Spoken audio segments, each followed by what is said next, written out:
Para a mulher é segurança alimentar. Muitas vezes consumimos os alimentos, eles não estão prontos para serem consumidos. Lavar, esfregar, deixar de molho não são suficientes. Bom, para falar a respeito desse assunto, está aqui conosco a nutricionista Reila Satel, um prazer te receber. Prazer meu. E a Silvana Marques, especialista nessa área de segurança alimentar. Bom, amigas, e é lógico que é linha, como está sempre com a gente.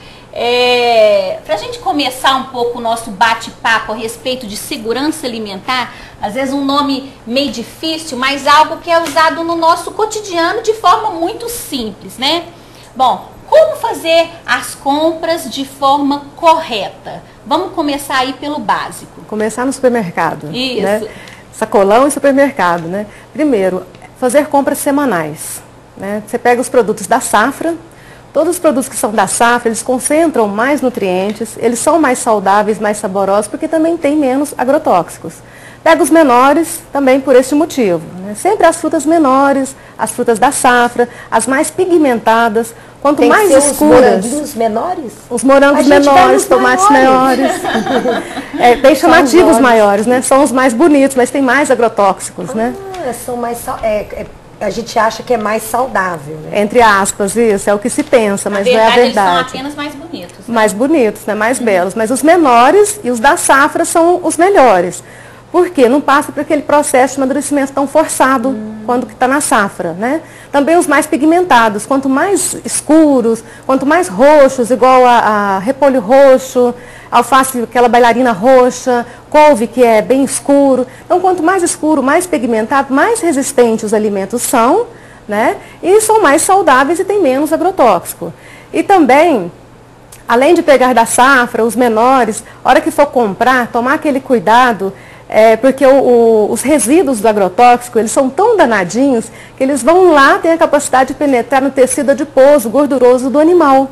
Então, por isso que se pede tanto para quando for comprar uma carne, retirar a gordura visível dessa carne antes da cocção, retirar a pele do frango antes da cocção, afeta até leite e derivados, então escolha os leites desnatados e também os derivados magros, sendo eles magros, mais clarinhos, né? Vou comprar requeijão, iogurte, queijo, com menos teor de gordura, para também não pegar esses resíduos que tem de agrotóxico nos alimentos. Tem alguma coisa a ver, Reila? O leite de caixinha, o leite de saquinho, tem alguma coisa a ver?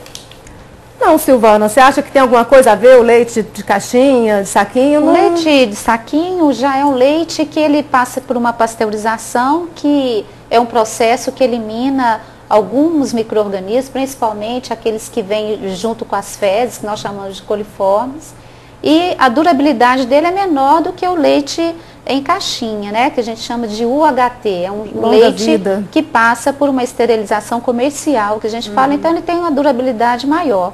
Mas em termos nutricionais também, ele sendo integral, o leite em saquinho também, ele tem mais ou menos o mesmo valor. Mas com isso tem mais conservantes, né? O de caixinha. Porque tem um tempo de armazenamento maior, por isso ele tem mais conservantes do que o de saquinho. Às vezes a gente opta de comprar o de saquinho, porque o outro tem mais conservantes, né? Não que seria a maneira como ele foi conservado garante um prazo de validade maior. Né? Agora o leite em saquinho também tem as suas qualidades, né? Então, e agora, não só o leite também, mas assim, quando a gente for ao supermercado, a gente tem que dar uma atenção muito maior para os alimentos em relação a prazo de validade, latas amassadas, a gente deve descartar, porque agora mesmo o Clostridium botulino, o botulismo, né, provocado por palmitos, enlatados por palmitos, isso daí está... E é verdade que nós temos que ferver o palmito. Hoje pelo Ministério da Saúde e a Agência Nacional da Vigilância Sanitária, ele já até aboliu essa fervura, porque foi uma vigilância acirrada nas indústrias para que elas possam ter as boas práticas de produção. Então, com isso, não tem-se, né, a contaminação pelo Clostridium botulino, mas a gente não pode pensar só nas grandes indústrias. A gente tem que pensar nas conservas caseiras também, que essas que são as mais perigosas, realmente, porque não tem a prática, a matéria-prima já não vem com boa qualidade, o processamento já é falho também, o que gera, então, a intoxicação pelo Clostridium botulino. Uma intoxicação grave. A gente às vezes atribui assim o agrotóxico como um grande vilão. Mas a verdade é também que não é possível se cultivar ou se ter, né? O Brasil, eu falo que é uma terra muito rica, né, em frutas e verduras, e aqui tudo se planta e se dá. Isso. Nós somos muito privilegiados por isso, né? A gente vai na feira, eu falo que com R$10 você é capaz de comprar muita coisa e levar para dentro da sua casa. Principalmente se for na hora da xepa, né? Bem no finalzinho. Pega as promoções. Se a gente vê isso, né, comparado com a Europa, que você compra banana, eu lembro quando a gente morou na Escócia, você comprava, era uma para cada um, é uma coisa mais assim. Mas a gente também tem que, então, admitir que o agrotóxico, ele não é esse vilão, ele também nos ajuda, não é verdade? Isso, a população mundial, ela tem que ser abastecida com os alimentos. E a alimentação orgânica, ela ainda não tem uma cultura ainda das pessoas ainda utilizarem a alimentação orgânica, que deveria de ser o contrário, né? Alimentos orgânicos são aqueles alimentos que são adubados com matéria orgânica, isentos de agrotóxicos, mas a demanda da alimentação mundial, na nossa nacional, já é muito grande.